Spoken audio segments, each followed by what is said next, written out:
प्रकाश का पूर्ण आंतरिक परावर्तन, ठीक है, टोटल इंटरनल रिफ्लेक्शन। ठीक, इससे पहले हम क्रांतिक कोण के बारे में थोड़ा सा पढ़ चुके हैं। क्रांतिक कोण के बारे में क्या पढ़ा था हमने कि जब कोई प्रकाश किरण सघन माध्यम से विरल माध्यम में प्रवेश करती है, ठीक है, इसे बना के देख लेते हैं चित्र इसका। जब कोई प्रकाश किरण माध्यम 1, माध्यम 2, माध्यम 1 सघन माध्यम और माध्यम 2 आपका विरल माध्यम, जब कोई प्रकाश किरण सघन माध्यम से विरल माध्यम में प्रवेश करती है तो वह अभिलंब से दूर हट जाती है। ओके, अभिलंब से दूर हट जाती है। ये किसकी परिभाषा है? प्रकाश के अपवर्तन की, ठीक है, प्रकाश के अपवर्तन की। जब कोई प्रकाश किरण सघन माध्यम से विरल माध्यम में प्रवेश करती है तो वह अभिलंब से दूर हट जाती है। ठीक, इसी के साथ यहां आप देख रहे होंगे कि अगर इस आपतन कोण के मान को, अगर आपतन कोण के मान को इतना बढ़ा दिया जाए कि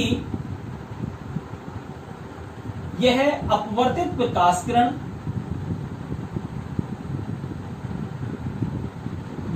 जो आपका अभिलंब है या नॉर्मल है उसके साथ कितने डिग्री कोण बनाए? 90 डिग्री का कोण। तो इस कंडीशन में यहां है, यदि आपका कोण R बराबर 90 डिग्री हो है तब आपका कोण I बराबर कोण C के। कहने का मतलब यह है कि आपका आपतन कोण जो है इस कंडीशन में कहलाता है क्रांतिक कोण। ठीक, यहां तक हम पढ़ चुके हैं।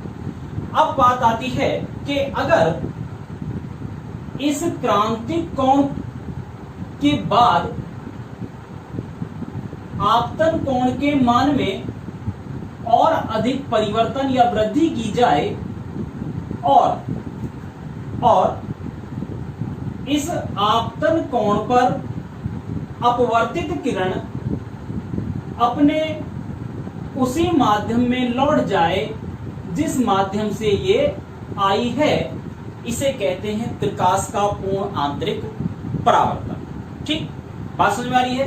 तो इस कंडीशन में क्या है, यदि आपका आपतन कोण का मान क्रांतिक कोण के मान से अधिक है तो इस कंडीशन में क्या होगा, आपके जो आपतित प्रकाश किरण है वह परावर्तित होकर पुनः या उसी माध्यम में लौट जाती है जिस माध्यम से वो आती है। इसे कहते हैं प्रकाश का पूर्ण आंतरिक परावर्तन। ठीक है, थोड़ा समराइज कर लें अगर एक सरल भाषा में करना चाहें। जब कोई प्रकाश किरण सघन माध्यम से विरल माध्यम में प्रवेश करती है तो वह अभिलंब से दूर हट जाती है, इसे प्रकाश का अपवर्तन कहते हैं। यदि आपतित प्रकाश किरण का जो आपतन कोण है, आपतन कोण का मान और बढ़ाया जाए और एक विशेष कोण या एक विशेष आपतन कोण के लिए अपवर्तन कोण का मान 90 डिग्री हो जाए, यह स्थिति या यह आपतन कोण कहलाता है क्रांतिक कोण।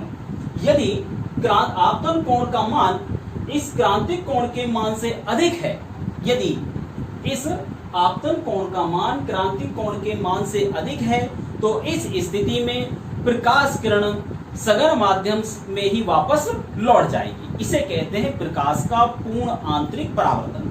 इसका सबसे बढ़िया एग्जाम्पल है, आजकल हम फाइबर कम्युनिकेशन के बारे में पढ़ते हैं, तो वहां क्या होता है, जो फाइबर की जो वायर होती हैं एक तरह की, उनके अंदर इसका यूज किया जाता है।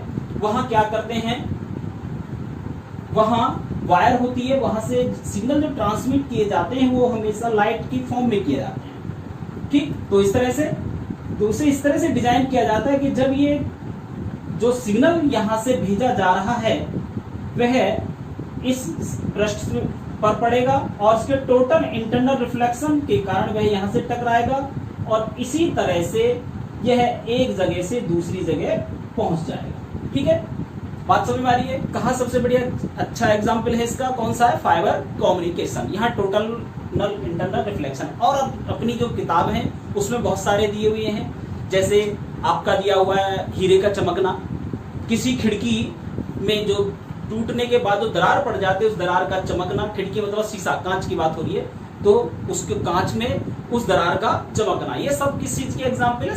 सारे टोटल इंटरनल रिफ्लेक्शन के, यानी कि प्रकाश के पूर्ण आंतरिक परावर्तन के। ठीक है।